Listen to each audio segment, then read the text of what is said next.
Y hoy le queremos agradecer que esté aquí en el estudio el senador del PRD, Mario Delgado. Mario, es un gusto, ¿cómo has estado? Muy bien, Javier, muchas gracias por Te la invitación. desmañanamos, mi querido está Mario. muy bien, qué bueno. No, ¿cómo has estado, Mario? Muy bien, pues muy atareado, entretenido. Sí, entretenido. Con la reforma. Sí. ¿Qué le ves así? A ver, digamos, de repente ayer que tuvimos en el canal de Congreso un debate, ya sabes, de estos con los diputados, está muy marcado que hay diferentes posiciones, ¿no? Diferentes formas de concebir el país, ¿o cómo ves, Mario? Yo creo que, mira, es una reforma complicada de evaluar en lo general, porque hay unas cosas buenas, hay otras cosas que no nos gustan y hay otras cosas que no van a tener consecuencia. Entonces, es difícil dar una opinión en lo general. Lo que sí está claro es que cuando tú diseñas un impuesto, pues no lo no es para publicarlo en algún libro y que esté muy bien y que cumpla los criterios de progresividad, sino tienes que evaluar el momento en que lo vas a aplicar en la economía. Y ahí es donde a mí me genera grandes dudas lo que se está proponiendo. ¿Por qué? Porque tienes todos los indicadores que vienen hacia la baja. Entonces, sacar dinero del sector productivo y de las familias para dárselo al gobierno, a lo mejor no es una buena idea en este momento. Y pues no podemos ser ajenos a eso. Ahora, tampoco podemos ignorar que algunas cosas que ha pedido la izquierda durante muchos años, como bajar la consolidación fiscal, tasar los dividendos, gravar las operaciones en bolsa, pues se incluyen. A lo mejor no como quisiéramos, pero se incluyen. Entonces, por eso el balance general es complicado. Algunos senadores ayer comentamos, puede haber medidas correctas, pero aplicadas en el momento más inoportuno, puedes tener efectos contraproducentes. Y la prioridad, desde mi punto de vista, debe ser, para que todos ganemos, el crecimiento en el 2014. ¿Cómo le vamos a hacer para que la economía salga de la recesión en el 2014? Y si tú ves el paquete en su conjunto, pues no va a venir del sector privado, porque va a tener una mayor carga fiscal. No viene del sector público, porque no tienes un gran programa de reactivación. El crecimiento en inversión es mínimo. No va a venir de las pymes, porque no hay nada especial para las pymes. Al contrario, traemos un subejercicio muy importante en el Instituto Nacional del Emprendedor y para el año que entra tiene una meta pues, un poquito más elevada. Y tampoco va a venir del consumo. Ayer veíamos estadísticas del INEGI donde el consumo ya al menudeo pues ha caído, está en el nivel más bajo en los últimos 4 años. Entonces, ¿de dónde va a venir el crecimiento? Oye, Mario, a ver, algo que he escuchado mucho es que algunos perredistas, sé que hay diferentes posiciones al interior del PRD, plantean que por fin muchas de las demandas históricas ahí están. ¿Qué se tiene que hacer con la reforma? ¿Por qué este está siendo el gran asunto?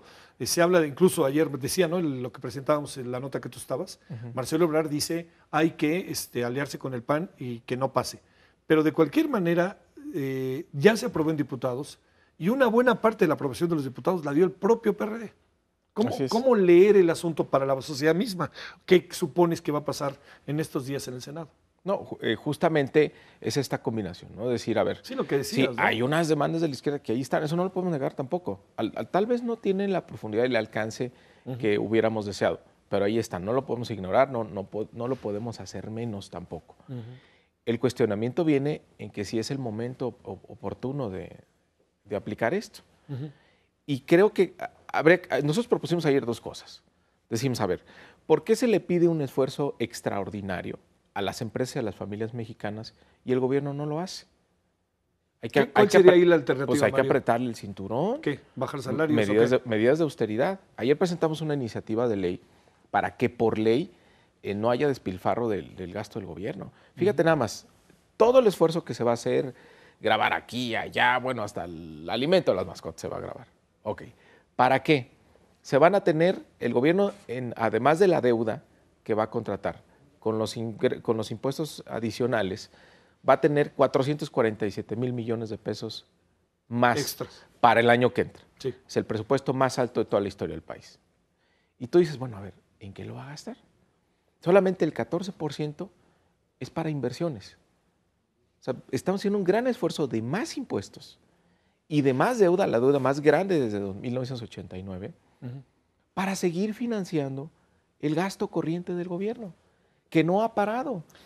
Viene creciendo el gasto corriente del gobierno por encima del crecimiento de la economía ya desde hace más de 12 años. Sí. El gasto del gobierno ha crecido de 20 puntos del PIB a 24 puntos del PIB de 2000 a 2012 y no estamos mejor en educación, no estamos mejor en salud, no estamos mejor en seguridad pública. Entonces creo que llegó el momento de hacer un alto, decir, buscar ahorros, de dónde podemos eficientar el gasto del gobierno, apretarle el cinturón y con ese dinero o disminuimos el déficit o financiamos un gran programa de reactivación económica. Si el año que entra logramos crecer al 4%, entonces vamos a tener mucha más recaudación, vamos a tener más empresas que se van a abrir, más empleo que se va a generar y vamos a estar todos mejor como sociedad. Mario Delgado, digamos, uno de los planteamientos centrales es que se habla de que la reforma es fundamentalmente recaudatoria. No quiero entrar como en detallitos, pero me pregunto, ¿es cierto esto? ¿Tú lo ves así? Y segundo, ¿no tiene otras propuestas, incluso cambios constitucionales e incluso un pensamiento real en función de los sectores más desprotegidos? En buena medida, ¿vamos a tener que castigar a estos porque tenemos acá 53, 54 millones de pobres? Mira, ahí es difícil hacer un balance porque en el papel lo que tú ves es que el sistema sí se haría más progresivo, pero hay algunas otras consecuencias que no estamos, me parece, calculando bien. Por ejemplo, ¿qué había dicho el PRD siempre? Bueno, que se elimine el impuesto de control, que se tenía el impuesto sobre la renta. Entonces, bueno, ok, se quita ese impuesto. Entonces, como ya no tienes el impuesto de control, entonces empiezas a acotar algunas cosas. Por ejemplo, las deducciones que pueden hacer los patrones de las prestaciones a los trabajadores. Entonces, en una negociación laboral en los últimos años, lo que no se movía es el salario. Sí. El salario se movía al mínimo. Y la salida, la vía de escape siempre eran las prestaciones, porque además eran deducibles para el patrón. Entonces, en el momento que tú acotas esto, ¿cuál es la consecuencia? Pues la política del salario no se va a mover. Pues digo, es el gran ancla de la estabilidad económica, de la estabilidad de precios. Entonces, ¿qué vas a tener? Una mayor presión en que ahí los trabajadores no van a tener prestaciones adicionales. Por ejemplo, esa es una consecuencia que no estamos considerando y tenemos que revisar muy bien. Si es recaudatoria en algunos otros aspectos. Por ejemplo, dicen, a ver, hay empresas que están abusando de que las importaciones temporales a la maquila no pagan impuestos, porque hay empresas que importan y en lugar de exportar, lo venden en el país. Y al mismo tiempo te dicen, a ver, hay 45 empresas que tienen el 50% de las exportaciones mexicanas. Entonces, estamos introduciendo este impuesto para fiscalizar y controlar mejor. Pero estás a punto de darle en la torre uno de los pocos sectores que está funcionando. Pones en riesgo la competitividad de la maquila, que tú sabes que es a nivel internacional. Sí. Y la causa fundamental es fiscalizar mejor.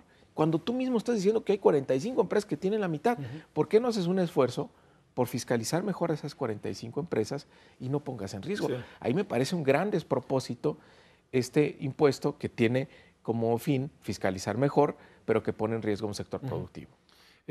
A una final, ¿sí o no al impuesto en la frontera, a elevar el impuesto en la frontera, hacerlo gradual? ¿O qué piensas de esto en breve, Mario? En breve. Tal vez tenga un efecto neutral en la frontera. ¿Por qué?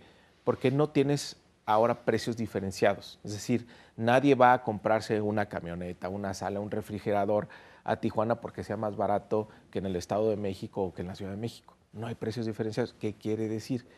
Que quien realmente tendría que absorber el IVA, pues serían los comercios. Sin embargo, hay mucha desinformación y la gente está muy enojada en la frontera. Sí. Yo creo que habría que pensarlo 2 veces. Realmente yo creo que tendríamos que hacer ahí un régimen de transición, pero me parece muy arriesgado y un gran despropósito cuando viene otra vez la economía hacia abajo, poner este tipo de iniciativas. Bueno, Mario, ¿qué imaginas?